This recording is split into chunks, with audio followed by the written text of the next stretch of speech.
Radio Anthropocène, à l'écoute du changement global. Bonjour à tous et à toutes, je suis Héloïse Belay en direct de Radio Anthropocène et je suis ravie de vous retrouver pour un nouvel épisode de notre émission La chèvre et le chou. J'anime aujourd'hui l'émission aux côtés de Clara Lyonnais-Voutaz. Bonjour Clara. Bonjour Héloïse. Et l'épisode du jour s'intéressera à la biodiversité, parfois mal aimée. On parle ici de toutes les petites bêtes considérées comme sales, répugnantes, toutes celles que l'on ne veut pas croiser ou retrouver chez soi. Rats, pigeons, cafards et autres espèces nuisibles, ou plutôt indésirables, comme le dit si bien Joël Salomon-Cavin, maître d'enseignement et de recherche en géographie à l'Institut de géographie et de durabilité de l'Université de Lausanne. Dans son livre intitulé « Indésirables, les animaux mal aimés de la ville » et paru en 2022, elle met en lumière les enjeux liés à la présence de ces espèces en ville à travers différents récits et témoignages. Justement, elle est avec nous aujourd'hui par téléphone pour nous éclairer au sujet de ces espèces. Bonjour Joël, est-ce que vous nous entendez ? Bonjour Héloïse, bonjour Clara, oui, je vous entends très bien. Super, bon, mais bien déjà merci beaucoup d'être présente avec nous aujourd'hui pour nous apporter quelques réponses. Est-ce que dans un premier temps, vous pourriez peut-être vous présenter en quelques mots ? Oui, volontiers. Enfin, vous avez presque tout dit. Donc, je suis géographe. Je travaille à l'université de Lausanne, où je fais de la recherche et où j'enseigne. D'accord. Et justement, quels étaient vos premiers sujets d'études ? Comment, en fait, est-ce que vous en êtes venu à travailler sur la thématique des indésirables d'une manière générale ? Alors en fait, depuis ma thèse, j'ai toujours travaillé sur les relations ville-nature, qui est la question traversante à toutes mes recherches. J'ai fait ma thèse sur l'imaginaire anti-urbain en Suisse. Et en fait, derrière toute ville mal aimée, il y a une nature idéalisée. Et c'est comme ça que ça m'a amenée à travailler sur ces relations ville-nature. Je me suis intéressée aussi à l'agriculture urbaine, à la place de la ville dans l'écologie scientifique, à la place de la ville chez les associations de protection de la nature. Et puis, dans cette continuité, je me suis mis à m'intéresser à la question de l'animalité urbaine. Et je dois avouer que j'ai une petite tendance à prendre les choses par la négative et que je trouve toujours ça extrêmement fécond. Donc, je me suis intéressée aux animaux non désirés en ville. Et justement, pour être parfaitement au clair sur ce terme, est-ce que vous pourriez nous définir ce que vous entendez par animaux non désirés ou indésirables et nous préciser quelles sont les espèces que vous comprenez derrière cet intitulé ? Alors pour les espèces, vous en avez cité déjà un bon nombre.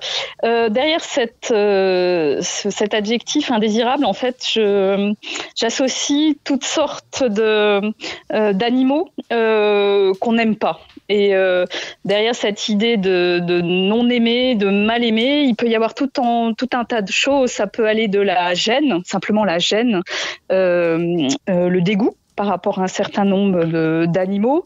Par exemple, des pigeons. Le bruit des pigeons peut nous gêner le matin. Un certain nombre d'animaux peuvent nous dégoûter. Mais ça peut aller beaucoup plus loin. Ça peut être des animaux dont la présence nous est hostile, voire qui nuisent gravement à la qualité de vie. Si je prends par exemple les punaises de lit, en fait. Chacun qui a déjà rencontré ces petits insectes en garde en général un très mauvais souvenir. Donc voilà, en fait, derrière indésirabilité, il y a vraiment tout un panel de rapports, disons, négatifs à toutes sortes d'animaux. Et dans le langage courant, on entend souvent le terme de nuisible. Donc pourquoi est-ce que vous préférez ce terme d'indésirable et est-ce que le choix du terme même a fait débat ? Alors, il a fait débat. D'abord parce que je traite d'animaux. Et quand on traite d'indésirabilité urbaine, on peut associer ça assez rapidement à la cohabitation entre humains, quoi. Et c'était surtout pas de ça dont je traitais. L'idée de nuisible en France, elle est beaucoup associée à la question agricole déjà au départ, et puis elle est très encadrée légalement, et puis c'est un terme qui a été aussi beaucoup remis en cause. Du coup, coup, je trouvais qu'indésirable, ça permettait un peu de renouveler un peu la question. Et vous avez parlé de mon ouvrage tout à l'heure, mais aussi il y a eu une expo à Lausanne. Et en fait, indésirable, nous l'avons écrit avec un point d'exclamation et un point d'interrogation. Ce qui était une manière de dire point d'exclamation, voilà. C'est la réaction qu'on a face à des animaux qu'on n'aime pas trop, et point d'interrogation, c'était d'interroger en fait aussi ce qualificatif, quoi. Voilà, donc ça reste très ouvert si vous voulez. D'accord, on aura l'occasion de revenir sur l'exposition un peu plus tard. Là, pour poursuivre sur justement les représentations que nous pouvons avoir de ces animaux, quel est votre rapport personnel à toutes ces espèces, et est-ce que vous auriez un souvenir ou un premier souvenir lié aux animaux indésirables ? J'ai le souvenir quand j'étais petite à Paris, il y avait des blattes en fait, il y avait des blattes germaniques, ce qu'on appelle les cafards communément. Et je sais qu'à partir d'une certaine heure, je n'allais plus à la cuisine parce que j'avais peur d'y croiser des cafards. Et puis après, il y a eu un traitement des vies d'ordures de l'immeuble, et il n'y a plus jamais eu de cafards en fait. Voilà. D'accord. Premier souvenir. Ça met un peu de contexte autour des représentations qu'on peut avoir de ces animaux. Et au cours de votre travail, est-ce que vous avez observé des représentations différentes en fonction des individus ou des contextes, des pays peut-être ? Alors, des individus, oui, parce que, il y a, de manière générale, il y a un rapport aux insectes, qui est souvent assez négatif, en particulier quand on les connaît pas, on peut avoir vite tendance à les écrabouiller ou à dire ah au secours. Après, il y a des personnes qui ont des phobies. Et c'est très fréquent, par exemple, par rapport aux araignées. Donc quelqu'un ne réagira absolument pas à la présence d'une araignée, et quelqu'un d'autre pourra pas vivre à côté de cette araignée, quoi. Il faut qu'elle disparaisse. Donc voilà, selon les personnes, il peut y avoir des réactions différentes. Après, il y a des expériences personnelles. Et je vous citais la punaise des lits. En fait, si on n'a pas été confronté aux punaises des lits, souvent, d'abord, on les connaît pas et on se rend pas bien compte de ce que ça représente. Donc, on n'en a pas spécialement ou forcément une idée négative. Donc, les expériences personnelles sont souvent fondatrices dans le rapport qu'on a aux animaux. Et puis après, d'un pays à l'autre. Alors, pour réaliser l'ouvrage, j'ai pas mal regardé. Enfin, il y a un chapitre qui s'appelle D'ici et d'ailleurs sur les animaux indésirables. Et en fait, ce qui m'a frappée, en discutant avec des gens qui venaient de différentes cultures, différents pays, c'est qu'en fait, c'est souvent les mêmes animaux qui sont mal aimés. Donc, il y a une sorte il y a 5 ou 6 animaux en tête, je dirais. Les blattes, les punaises des lits, les rats, les souris, les pigeons aussi, et puis très souvent les fourmis, mais disons les fourmis qui rentrent dans les maisons et qui sont en grand nombre. Et en fait, d'un pays à l'autre, on retrouve très très souvent un imaginaire négatif de ces animaux-là. Après, il y a des spécificités, je dirais, culturelles. Celle qui m'a frappée notamment, c'est les geckos en Thaïlande, qui sont des petits lézards que, disons, beaucoup trouvent super mignons avec leurs petites pattes avec des ventouses.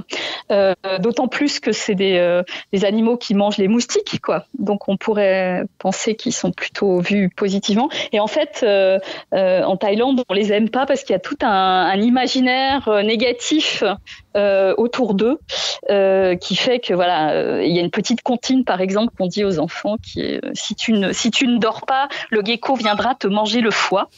Ce qui fait que tout petit, on apprend à ne pas aimer le gecko. C'est peut-être assez similaire, par exemple, chez nous, aux sales histoires qu'on raconte sur les araignées, justement. Voilà.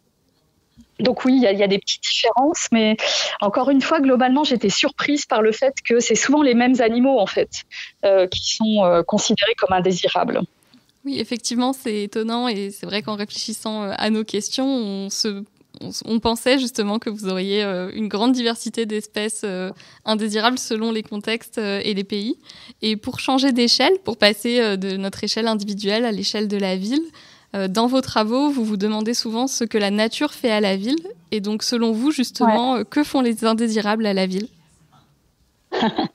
Je vous remercie de reprendre cette question. Mais peut-être je vais expliquer ce que je veux dire derrière cela.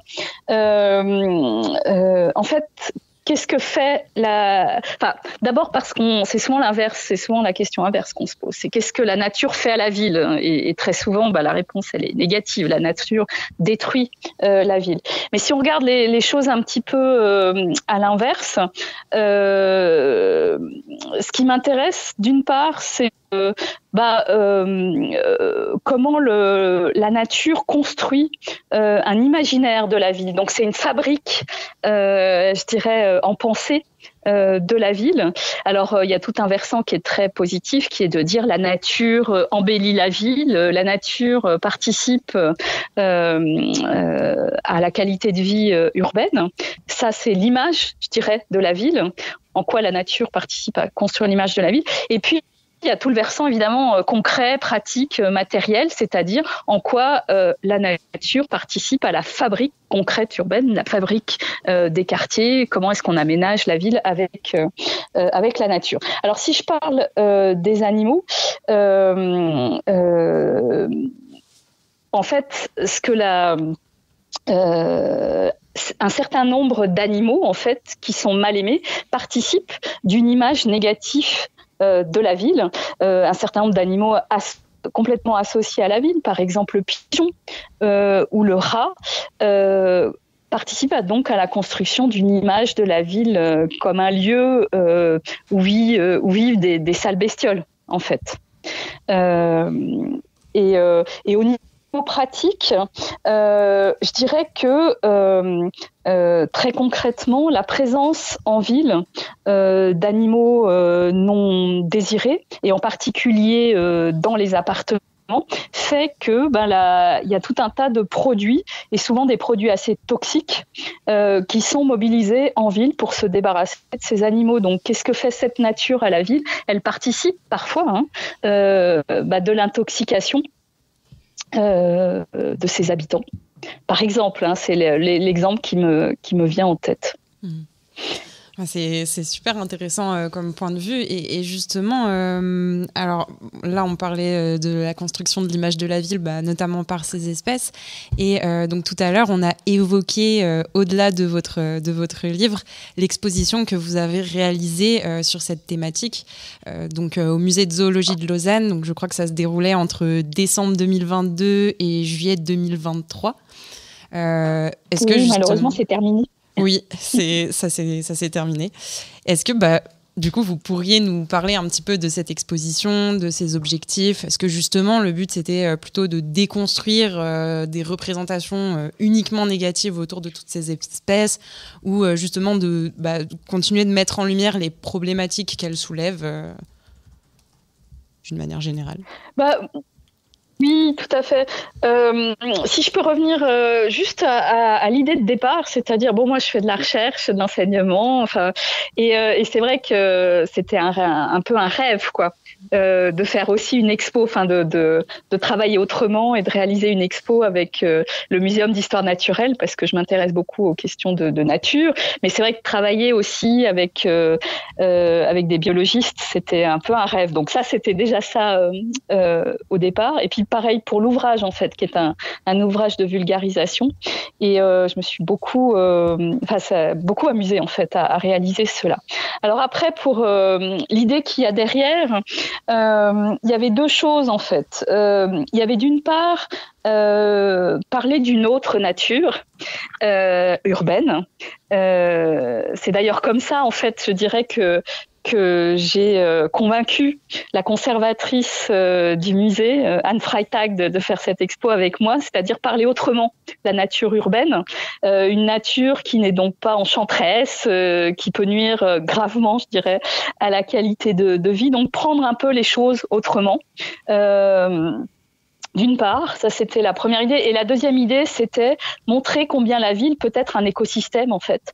Un habitat pour tout un tas d'êtres vivants. Parce qu'en fait, ce qu'on montrait dans l'expo, c'est combien ces espèces qu'on n'aime pas trop, qui sont indésirables, sont parfaitement adaptées à l'environnement construit. Pour certaines, si je cite les blattes germaniques, par exemple, le cafard, on ne les trouve plus en fait, en dehors de la ville. Elles sont pratiquement dans toutes les villes du monde, mais elles ne sont pas ailleurs parce que la ville constitue pour elles un habitat parfait. Elles y trouvent tout ce qu'elles y recherchent. Et du coup, c'était aussi une manière de parler autrement de la ville, en montrant que ça n'était pas un lieu contre nature, mais qu'il y avait tout un tas de nature qui s'y trouvait. Une nature, certes, qu'on n'aime pas trop, mais qui a trouvé dans la ville un habitat qui lui convient, finalement. Donc c'est un peu ça l'idée derrière l'expo. Et puis peut-être la dernière chose, c'est parce qu'on nous a souvent posé la question, il s'agissait absolument pas de convaincre que ces espèces étaient aimables. Alors on racontait plein de choses sur elles, mais on fera jamais aimer des punaises de lit, et il s'agissait pas de cela. L'idée c'était plutôt de montrer qu'il y avait de la nature en ville, qu'il y a certains types de nature qui sont plus ou moins favorables à l'humain, mais que l'enjeu, c'est de trouver à voisiner, cohabiter avec ces espèces. Et justement, sans chercher à faire aimer ces espèces à tout prix, est-ce que vous avez noté des points positifs à leur présence? Est-ce que vous avez des exemples d'intérêts écosystémiques qui leur sont associés et qui ne sembleraient peut-être pas évidents de prime abord? Alors pourquoi pas? Mais c'est vrai que je suis toujours un peu gênée par rapport à la question à quoi servent-elles? Si j'ose traduire ainsi votre question, mais peut-être je vais un petit peu loin. Mais par exemple les rats, on peut donner cet exemple-là. Il y a souvent l'hypothèse en fait qui est du fait que les rats dans les égouts ont un rôle important en fait dans le fonctionnement de l'écosystème urbain, parce que ils aident les égouts à fonctionner au mieux en digérant en fait tout un tas des déchets qui circulent dans les égouts. Donc dans ce cadre-là, on peut parler d'un service écosystémique. Oui. Je dirais. Mais pour tout un tas d'espèces, c'est compliqué de trouver toujours un rôle finalement. Voilà, ouais. D'accord, très bien. Mais notre question portait pas spécifiquement. C'était pas spécifiquement des services vis-à-vis de l'humain, c'était justement de penser la ville comme un écosystème au sein duquel l'humain aurait une place comme toutes les autres espèces. Et donc, justement, l'idée, c'était de savoir si l'exposition avait permis aussi de replacer la ville comme un écosystème à part entière, et si l'approche par ces espèces nous permettait aussi finalement de questionner notre manière d'habiter la ville. Ah, ok. Alors, je suis allée un petit peu vite en besogne, finalement, pour interpréter votre question. En fait, oui, il y avait toute une partie de l'expo qui était consacrée à cette question-là et à montrer, en fait, comment ces animaux ont fait de la ville leur habitat, comment, quelque part, elles avaient des sortes de super-pouvoirs, quoi, pour s'adapter à la ville. Alors, j'ai donné l'exemple du rat, finalement, auquel on a offert avec les égouts le plus beau des logis, finalement, puisque le rat sur mulot apprécie la pénombre, il apprécie l'humidité, c'est un très bon nageur, et il apprécie pas du tout la compagnie de l'homme. Donc en fait, avec les égouts, ça correspond parfaitement à un habitat pour lui. Après, nos logements, nos logements contemporains, je dirais, avec une température pratiquement identique toute l'année, un taux d'humidité aussi moyen toute l'année, constituent des habitats absolument parfaits pour tout un tas d'espèces, mais en particulier des espèces qu'on n'aime pas. J'ai parlé de la blatte ou des punaises de lit. Il y a tout un tas de fourmis aussi qui apprécient ces espaces. Donc en fait, la ville offre un habitat parfait pour toutes ces espèces. Dans la lignée des adaptations aussi des espèces à la ville, alors il y a plein de recherches actuellement qui montrent combien un certain nombre d'espèces se sont adaptées à la ville, mais les pigeons en particulier sont super bien adaptés à l'environnement construit parce que ils n'ont pas besoin de verdure en fait. À l'origine, ils proviennent d'endroits où il y avait des falaises et en fait les murs urbains, les façades urbaines correspondent parfaitement aux endroits où ils peuvent nicher et ils y trouvent, comme ils sont assez opportunistes, comme souvent les espèces qu'on retrouve en ville, ils peuvent se nourrir de tout un tas de choses et ils ont développé des capacités à survivre dans des environnements que je qualifierais d'assez hostiles. On sait que leur plumage peut filtrer en particulier la pollution et que donc ils sont peu touchés par des endroits extrêmement pollués. Voilà. Est-ce que j'ai répondu ainsi à votre question ? Oui, parfaitement, et c'est passionnant. Et donc là, vous contribuez à justement changer nos représentations de tous ces animaux. Est-ce que vous avez eu des retours suite à l'exposition, justement, de l'impact sur d'autres personnes qui auraient découvert tout cela grâce à vous ? Oui, on a eu vraiment plutôt des réactions très positives par rapport à l'expo. On a eu un grand souci avec Anne Freitag de faire attention en fait à pas choquer, à pas dégoûter, à pas faire peur, parce que finalement c'est assez facile, avec des photos ou des choses comme ça, ou avec des animaux qui grouillent, parce que c'est aussi ça qui nous fait peur. Il y avait des très belles photos en fait. De cafards, de rats, de punaises. Et l'idée, c'était de montrer, en fait, de donner à voir, je dirais sans donner envie, mais simplement que ces animaux-là, en fait, on les regarde. Et il y avait aussi un grand enjeu finalement à les faire connaître, parce que par rapport à la question de la cohabitation, ce qui est problématique très souvent, c'est qu'on connaît pas ces espèces, qu'on sait pas les reconnaître et on sait pas comment se comporter avec elles. Souvent pour empêcher leur prolifération. Donc il y a un très grand enjeu finalement à les connaître et à apprendre les moyens de s'en prémunir ou d'en prémunir la prolifération. Et c'était un peu ça l'enjeu de l'expo et on a eu des retours positifs de ce point de vue-là. Alors il y a eu quelques personnes, j'étais là une fois, je faisais une visite guidée de gens qui sont ressortis tout de suite, mais j'ai vu ça qu'une seule fois. Ils ont vu une de ces grandes images en fait de Blatt, ils ont dit et ils sont ressortis. J'ai vu ça qu'une seule fois, mais globalement, je crois que c'était vraiment apprécié. Voilà. Ok, justement, à la suite de tout ça, est-ce que le travail sur les indésirables est terminé ou est-ce que c'est un sujet que vous souhaitez continuer d'explorer Alors, je souhaiterais continuer de l'explorer. Oui, c'est un sujet passionnant. Je m'intéresse en particulier aux punaises des lits, qui est un sujet qui a fait beaucoup de bruit, par exemple à Paris, dans le cadre des Jeux Olympiques. Ce que je trouvais un peu pathétique parce qu'en fait, il y a des tas de quartiers où les punaises de lit représentent un gros problème. Mais voilà, là, c'est dans la perspective d'un événement international où on se dit, oulala, on va pas recevoir du monde avec des punaises dans les appartements. Mais au-delà des punaises, qui m'intéresse, alors c'est la question de la présence du vivant dans l'architecture, la manière dont finalement l'architecture des logements, des appartements se prête à la présence de tout un tas d'êtres vivants sans qu'elle ait été pensée auparavant, la manière dont les dessous, les arrières, les dessus, les plafonds, les plinthes, les arrières de frigo, enfin tout un tas d'éléments sont habités par des êtres vivants.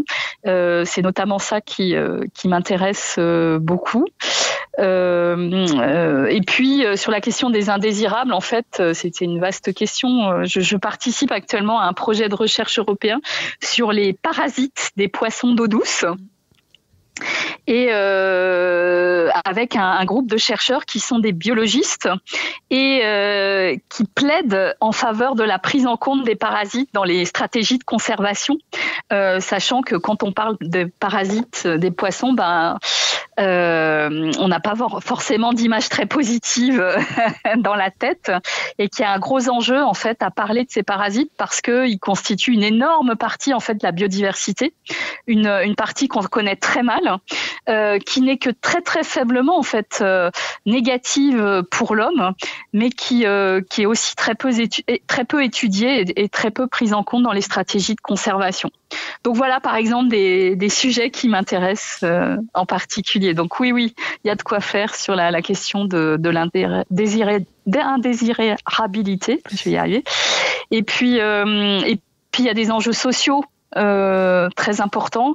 Je reviens sur les punaises de lit, c'est un peu un sujet qui me tient à cœur parce que tout le monde en fait peut être touché par les punaises de lit, mais tout le monde n'est pas à égalité devant les traitements parce qu'en fait ça coûte souvent très cher. Il y a des traitements très efficaces mais qui peuvent être très chers, et en fait il y a un enjeu social en fait à ce que la collectivité publique aussi prenne en charge ces questions d'infestation. Donc il y a tous ces enjeux-là aussi qui sont très intéressants et qui sont des enjeux, je dirais, des questions vives parce que il y a une recrudescence d'un certain nombre d'infestations de ce type. Oui, en tout cas, des perspectives riches et variées pour la suite. Bon, eh bien, on arrive au bout de notre temps. Merci beaucoup, Joëlle, pour votre éclairage très intéressant sur le sujet et puis pour le partage de vos travaux. Voilà, tous les podcasts de l'émission sont disponibles en ligne sur le site de Radio Anthropocène et sur toutes les plateformes d'écoute. Et on se retrouve le 12 juin prochain pour notre dernière émission de cette année. Belle fin de journée et à bientôt. Au revoir, merci Radio beaucoup. Anthropocène. À l'écoute du changement global.